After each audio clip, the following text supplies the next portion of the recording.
This is video number 3, and this is my first official appointment with a neuro-ophthalmologist on what was at the time called Columbia Presbyterian Hospital. I went in honestly not expecting much. I had gone to ophthalmologists most of my life, so I went in not thinking that there was anything wrong, and not basically expecting to be dismissed. As a patient, I don't like that word because I believe I'm a person, not a patient, but I understand that that's the term. As a patient, I waited for a long time. The doctor was quite solicited. He was an older gentleman, male, and very professional, highly professional. I underwent that day a series of tests. I was there for several hours. I remember being there for at least 3 hours, and I was exhausted.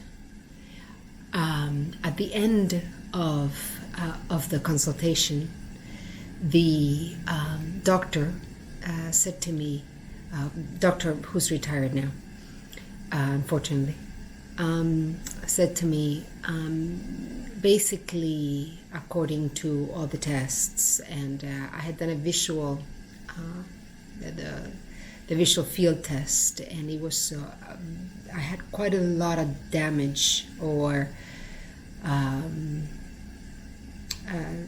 the area of the optic nerve was quite dark and quite expanded on my right eye, which would be this side for you.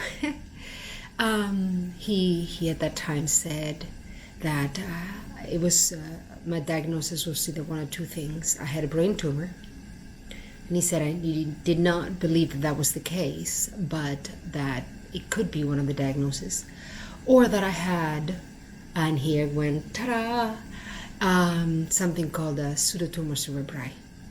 And I looked at him and I said, And he said, well, this is a condition where basically all your symptoms are like you have a brain tumor, but you actually don't have a tumor, and it's extra fluid in your head, and it's attacking. It's going, because it has nowhere to go. It's going into your eyes. It does go into your ears and the things. And he gave me a very brief explanation.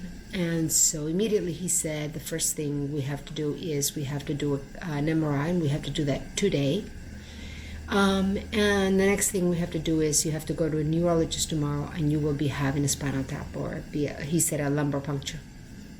And of course I had no idea what a lumbar puncture was. He said, have you ever had one? And I said, no.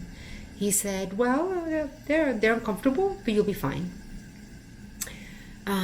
So tomorrow I will talk about my appointment with the neurologist, obviously the result of the MRI. But it was an interesting first day. I went home pretty much in a state of shock, but again, very, ignorance is bliss. I'll say that again. Very much like, so what? So I could have this or I could have that, but I felt in my heart that I did not have a brain tumor. So I very much was like, I don't have a brain tumor, so whatever, as long as I don't have a brain tumor, I'm here. So moving forward, it was a very sort of it's going with the flow.